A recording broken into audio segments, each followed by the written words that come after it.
Hello everybody and welcome to my review of One Piece chapter 1050. We're 50 chapters in and it looks like it's the end of ONEPIECE finally. After 2 weeks, Oda gives us the very simple answer of whether or not Kaido is done for and down for the count.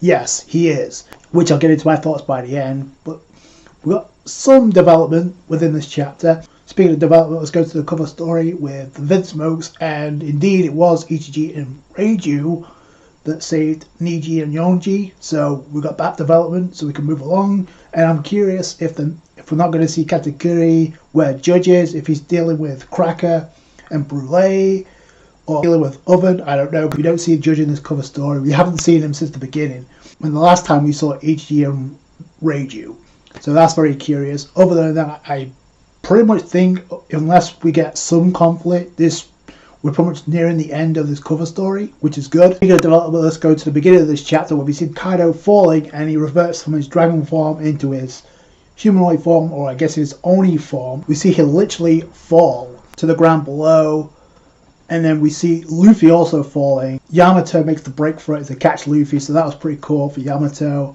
to be the one to catch Luffy. Luffy passed out, obviously exhausted after using Gear 5 twice. Also, Momonosuke is down for the count because he exhausted himself trying to produce flame clouds. First we go all over the place. We go to the flower capital with Hitetsu and Toko, and we find out what Toko's wish is. Apparently Toko changed it. Now I thought Toko was going to have one of the wishes be take care of Orochi, but that would have made perfect sense, given obviously her father was killed by Orochi.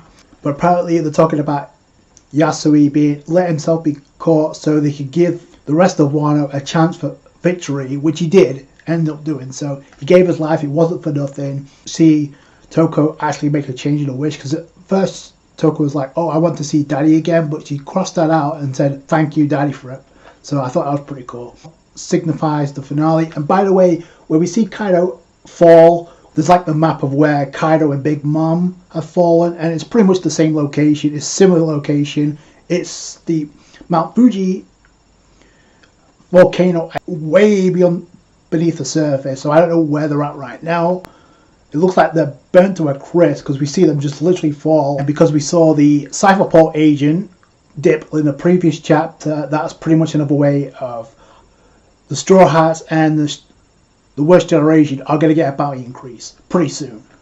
We get down below in our side Onigashima, where pretty much it's declared that Luffy is the victor. Momonosuke stopped Onigashima from falling on the Flower Capital. We beat 2 Emperors of the Sea, which is nuts to think about. And then we see the panels of the Scabbards, and we also see some of the Worst Generation. Apu is like, okay, Straw Hat took down Kaido, and remember, Scratch Man, Apu and Hawkins were very, very critical about wanting to aid Kaido because they knew nobody could stand up to him. This is going to change the perspective from here on out, so it's going to be interesting to see where they go from here as characters. We see some of the Straw Hats. I find it funny that we don't get to see Robin. Zoro is completely KO'd, and Chopper's got a load full to deal with, because not only is Zoro being carried by Frankie, we also got Usopp with Kiku and Kinemon. Like, oh, these two are in bad shape. Yeah, so they need to go in overtime to patch these guys up. I don't know what's going to happen with Zoro. Again, like I said, we don't see Robin, which is interesting, but I guess they survived being drowned by water thanks to Raizo and Jinbei. So hopefully they do no more combo attacks, because that was a stupid idea to begin with. I guess the most impactful part of the chapter is when we go to Zunisha, and Momonosuke is barely having a conversation with it, saying, can you hear me, Zunisha? I've given this a lot of thought. I'm not going to open up the borders to Wano, which is completely against the wishes of what Oden wanted. I'm wondering what the Scabbards think about that. Now he says not to open our borders up just yet. So Zunisha says, I will follow your lead and trust your judgment. So he goes off. So I guess this is pretty much a confirmation that warships are already dealt with. So there's no threat of an Admiral or CP0 on there. So I guess we can move on. Thing with Kaido. Speaking of which, I will give the underlings credit, because they tried to actually think, okay, we still got the numbers even if we don't have Kaido. But then Yamato, MVP of Wano, in my opinion, Wano shows up to like halt the attack. Frankie, I gotta give Frankie credit, because he wanted to actually go even after his fight with Sasaki. But Brooks like, no, you can't. not so fast. Then Yamato comes in. It's like, if you keep fighting them, I'm going to ground you into dust myself. So shout out to Yamato for that. So she put the brakes on that rebellion real quick. And it looks like we got a time skip because we go from apparently an earthquake, underground magma, and we see two silhouettes, and that has to be either Big Mom and Kaido. It cuts immediately to like Udon prisoner. So we go to Babanuki. So is that implying Luffy's at Udon right now? Because we see Babanuki there. Time jumps all over the place in this chapter, kind of like last chapter. First off, the volcano actually goes off. We find out that's Momonosuke. The volcano goes off, and it's guess to like literally signify the defeat of Kaido. And this is where we get the victory bar for Luffy, and for the second time in this fight, we've gotten that. So that's kind of a first. So I like how Oda played with expectations, even though it's kind of obvious. So Momonosuke appears in the Flower Capital, and everybody's alarmed by this because he looks like Kaido, even though he's pink. But it's like, do not be alarmed. In fact, that eruption was the final send-off for Kaido, and then immediately cuts from there to, first off, Hiyori with some of the scabbards. And I say some because we only see at least 7 with it, unless there's more in that smoke. But we see some of the scabbards. Remember, there's 10 scabbards overall. 3 of them are missing, which make perfect sense, given those 3 should be in critical condition with Kinemon, Kiku, and Izo. So we don't know what's going to happen with them, but this is where I think there's a time jump, because if it looks like Hiyori and Momonosuke in the same area, because we literally see the scabbards with them. First off, we got some people like fainting over, because they see Komurasaki and they thought she was killed, so they automatically assume it's a ghost. Then they ask about Kiyoshiro, but then Denjo's like, oh, that's a long story. I bet it is. And that's how the chapter pretty much ends. Again, pretty much a simple answer, and that's whether or not Kaido's down for the count. I definitely see Kaido and Big Mom making their escape, especially since we know Kaido is not from Wano. I think there's more to Kaido's story that needs to be explained, that was rushed in the previous chapter. I said that in the last chapter. I think this was a rush job to kind of get this fight and this portion of the arc over with, because we need to move along. Oda needs to move the story along, whether or not it's the editors or Oda himself, just like, quick, I need to wrap this up and move along. Again, I can kind of see the complaints. So even though I will say this, Kaido did handle Luffy several times in this fight, so it's not like Luffy, it's not like he wasn't earned or there wasn't a struggle. Luffy was beaten to the point of near death, and we don't know if Luffy actually died or not. We still don't know about that. What the consequences are going to be for him using Gear 5th.